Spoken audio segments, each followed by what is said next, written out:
ओम शांति। आज परमात्मा के मधुर महावाक्य है कि स्वराज्य अधिकारी ही विश्व राज्य अधिकारी है। तो कैसे हम स्वराज्य अधिकारी बन सकते हैं? तो परमात्मा ने सर्वप्रथम समझाया कि कई बच्चे रूरिहान करते हुए परमात्मा से पूछते हैं, अर्थात जो बातचीत करते हैं। जब हम योग में बैठते हैं तो परमात्मा से बातचीत करते हैं। रूरिहान करना अर्थात रूह आत्मा परम आत्मा के साथ बातें करती है। तो उसमें परमात्मा कहते हैं कि मुझे पूछते हैं कि हम भविष्य में क्या बनेंगे, राजा बनेंगे या प्रजा बनेंगे। तो परमात्मा बच्चों को रिस्पॉन्ड करते हैं कि अपने आप को एक दिन भी चेक करो तो मालूम पड़ जाएगा कि मैं राजा बनूंगा व साहूकार बनूंगा व प्रजा बनूंगा। क्योंकि वर्तमान समय हमारी जैसी स्थिति है, जैसी हमारी कार्य प्रणाली है, उसी के आधार पर सुनिश्चित होगा कि भविष्य में हम क्या बनने वाले हैं। वैसे भी कहा जाता है कि भविष्य का आधार वर्तमान होता है। तो परमात्मा हमें यह चेक करने को कहते हैं कि हम एक दिन स्वयं को चेक करें, जिससे पता पड़ जाएगा कि हम भविष्य में क्या बनने वाले हैं। परमात्मा ने समझाया कि पहले अमृत वेले से अपने मुख्य 3 कारोबार के अधिकारी, अपने सहयोगी साथियों को चेक करो। वह कौन है? तो वह 3 कारोबारी सभ्य है। मन अर्थात संकल्प शक्ति, दूसरा बुद्धि अर्थात निर्णय शक्ति, और तीसरा पिछली व वर्तमान श्रेष्ठ संस्कार। ये 3 विशेष कारोबारी हैं। उसे चेक करो कि क्या वह मेरे संकल्प अनुसार चलते हैं। अर्थात ये 3 कारोबारी सभ्य जो राजा के ऑर्डर प्रमाण चलते हैं तो हम राजा बनेंगे। अगर यह 3 कारोबारी सभ्य वह हमें चलाए तो आप ही सोच लो कि वह राजा बनेगा या प्रजा बनेगा। इसलिए अमृत वेला अर्थात ब्रह्म मुहूर्त के समय आँख खुलते ही अपने मन, बुद्धि और संस्कार को चेक करो कि क्या मेरा मन परमात्मा की श्रीमत अनुसार चलता है। क्या बुद्धि यथार्थ निर्णय ले सकती है, जो ज्ञान युक्त निर्णय है, जो सुखकारी निर्णय है। क्या संस्कार मेरे ऑर्डर प्रमाण चलते हैं या कभी कभी विकारों के आधार संस्कार जागृत हो जाते हैं। हमें अपने अनादि संस्कार, अपने आदि संस्कार जो देव संस्कार है, उसी को जागृत करना है। तो ये तीनों के आधार पर हम अपने आप को देख सकते हैं कि हम भविष्य में क्या बनने वाले हैं। दूसरी पॉइंट में परमात्मा ने समझाया कि मन आपको चलाता है या आप मन को चलाते हो। जो चाहो जब चाहो वैसा ही संकल्प कर सकते हो। जहाँ बुद्धि लगाने चाहो वहाँ लगा सकते हो। वह बुद्धि आप राजा को भटकाती है। संस्कार आपके वश हैं या आप संस्कारों के वश हो। राज्य अर्थात अधिकार, राज्य अधिकारी जिस शक्ति को जिस समय जो ऑर्डर करे वह उसी विधि पूर्वक कार्य करते। वह आप कहो एक बात, वह करे दूसरी बात। क्योंकि निरंतर योगी अर्थात स्वराज्य अधिकारी बनने का विशेष ध्यान ही मन और बुद्धि है, तो हमें ये तीनों ही शक्तियों को चेक करना है कि क्या मेरे संकल्प, मेरा निर्णय और मेरे संस्कार वही श्रीमत अनुसार है, या मैं जो चाहती हूँ ऐसा है, या वह मुझे वश में कर लेते हैं, प्रभाव डालते हैं। अगर प्रभाव मन बुद्धि संस्कार का मेरे पर पड़ता होगा तो मैं राजा कैसे बनूंगी? सदैव प्रजा पर राजा का प्रभाव पड़ता है, प्रजा का प्रभाव कभी राजा पर नहीं पड़ता। तीसरी पॉइंट में परमात्मा ने समझाया कि बहुत काल के राज्य अधिकारी बनने के संस्कार बहुत काल के भविष्य राज्य अधिकारी बनाएंगे।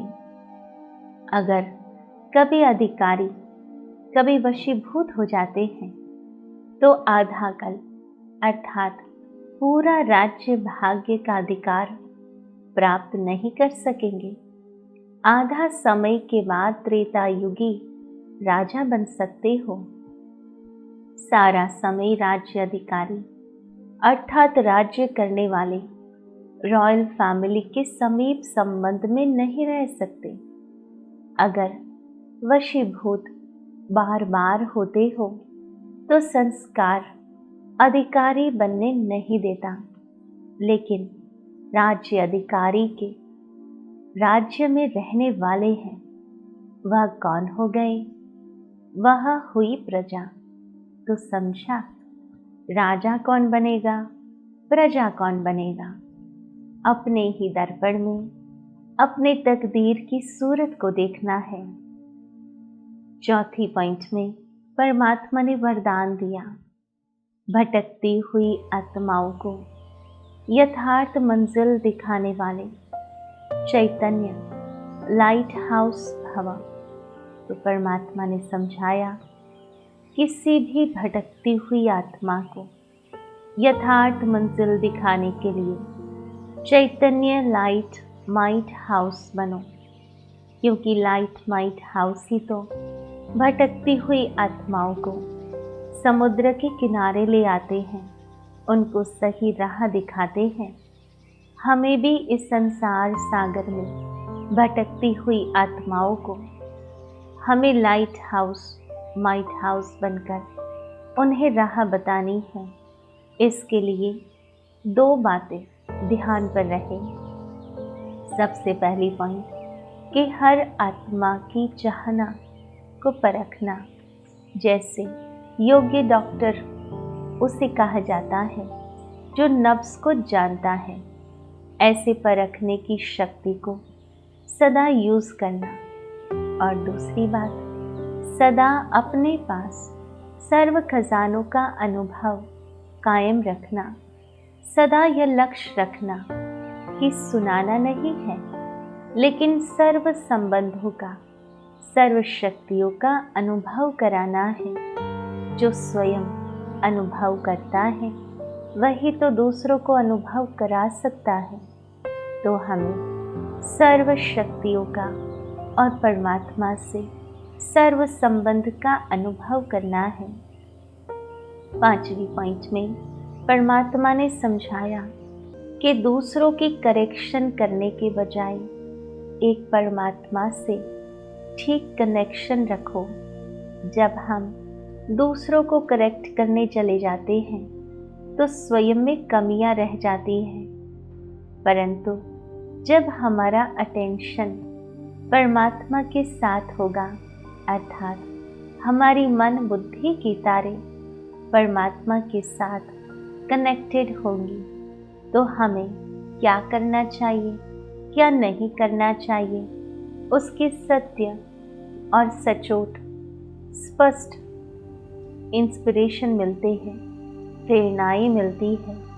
जब हमारी मन बुद्धि दूसरों को करेक्ट करने में फंस जाती है तो न वह करेक्ट होते हैं और न ही हम कनेक्टेड रह सकते हैं। तो न हम स्वयं को सुधार सकते हैं, न अन्य आत्माओं को सुधार सकते हैं। तो हमें केवल एक ही अटेंशन रखना है कि मेरी मन और बुद्धि भगवान से कनेक्टेड रहे, जिससे नित्य शक्तियों का प्रवाह मुझ आत्मा पर पड़ता रहे और मैं आत्मा शक्ति संपन्न बन जाऊं। तो आज परमात्मा ने विशेष रूप से हम आत्माओं को स्वराज्य अधिकारी कैसे बने और कैसे परखे कि हम स्वराज्य अधिकारी है या नहीं, तो वह बात समझाई। साथ साथ ये भी समझाया कि जो स्वराज्य अधिकारी बनते हैं वही विश्व राज्य अधिकारी बन सकते हैं। तो सबसे पहले पॉइंट में परमात्मा ने कहा कि कैसे बच्चे पूछते हैं परमात्मा को कि हम राजा बनेंगे या प्रजा बनेंगे। तो परमात्मा ने बहुत सुंदर रीति से हम बच्चों को समझाया कि एक दिन स्वयं को चेक करो कि क्या मैं राजा बनूंगा, साहूकार बनूंगा या प्रजा बनूंगा। और वह चेक करने का आधार है कि 3 कारोबार के अधिकारी बनना। 3 कारोबार है जो मन संकल्प करता है, तो मन के पास संकल्प शक्ति है, बुद्धि अर्थात निर्णय शक्ति, और तीसरा है पिछले व वर्तमान श्रेष्ठ संस्कारों को चेक करना। तो इस कारोबार के आधार पर हम स्वयं को चेक करें। दूसरी पॉइंट में परमात्मा ने विस्तार से समझाया कि अपने आप को पूछो कि मन हमें चलाता है या हम मन को चलाते हैं। क्या मेरी निर्णय शक्ति काम करती है, अर्थात बुद्धि को हम जहाँ लगाने चाहे वहाँ लगा सकते हैं, या फिर वो बुद्धि हमें भटकाती है। संस्कार हमारे वश हैं या हम संस्कारों के वश हैं, यह हमें स्वयं को प्रश्न पूछना है और उसी के आधार पर चेक करना है कि हम राजा बनेंगे या प्रजा बनेंगे।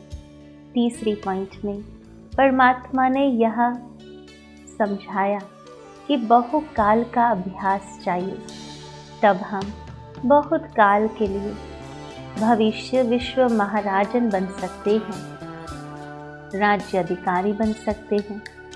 अभी अगर हम बार बार वशीभूत हो जाते हैं तो वशीभूत होने वाला राजा कैसे बन सकता है? वो तो फिर प्रजा बनेगा और करके त्रेता युग में राजा बनेगा। तो परमात्मा ने कहा कि हमें तीनों ही शक्तियों को चलाना है, उसके वशीभूत नहीं होना है। अगर हम वशीभूत हो जाते हैं तो प्रजा में आना पड़ेगा। तो परमात्मा ने कहा कि हमें स्वयं को दर्पण में देखना है, अपनी तकदीर की सूरत को देखना है। वह दर्पण कौन सा है? वह दर्पण है ज्ञान दर्पण। चौथी पॉइंट में परमात्मा ने वरदान दिया कि भटकती हुई आत्माओं को यथार्थ मंजिल दिखाने वाले चैतन्य लाइट माइट हाउस भव। और 5वीं पॉइंट में समझाया कि हमें दूसरों की करेक्शन करने के बजाय एक परमात्मा से ठीक कनेक्शन रखना है। तो आओ चलते हैं अनुभूति की ओर। ओम शांति। मैं आत्मा स्वराज्य अधिकारी हूँ। मस्तिष्क सिंहासन पर विराजमान।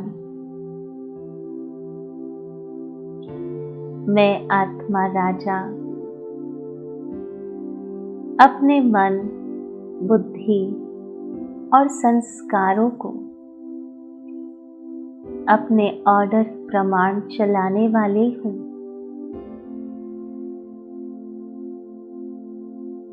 आत्मा राजा का फरमान है संकल्प शक्ति को कि सदैव श्रेष्ठ संकल्प ही जागृत करने हैं, शुभ संकल्प रखने हैं, श्रेष्ठ चिंतन करना है।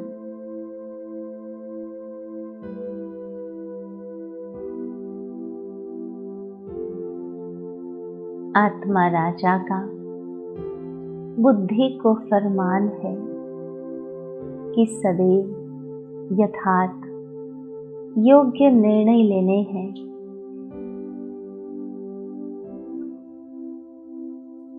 हर बात को सही रूप से परखना है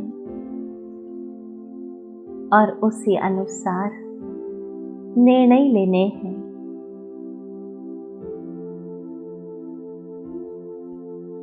आत्मा राजा का अपने संस्कार को फरमान है कि सदैव आत्मा के शुद्ध गुणों को संस्कार रूप में जागृत करना है, जिसे अनादि संस्कार कहे जाते हैं। आत्मा का अनादि संस्कार शांत है,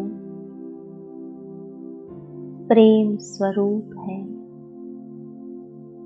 शुद्ध स्वरूप है और देव संस्कार जागृत करने हैं।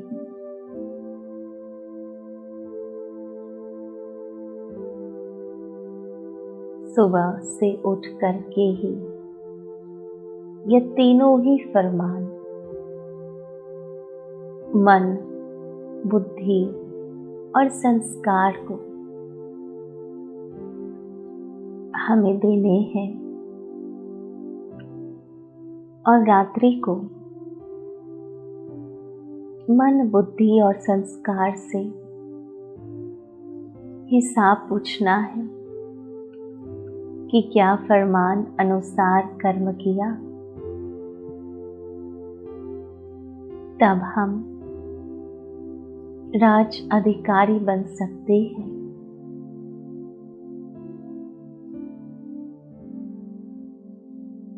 ओम शांति, शांति, शांति।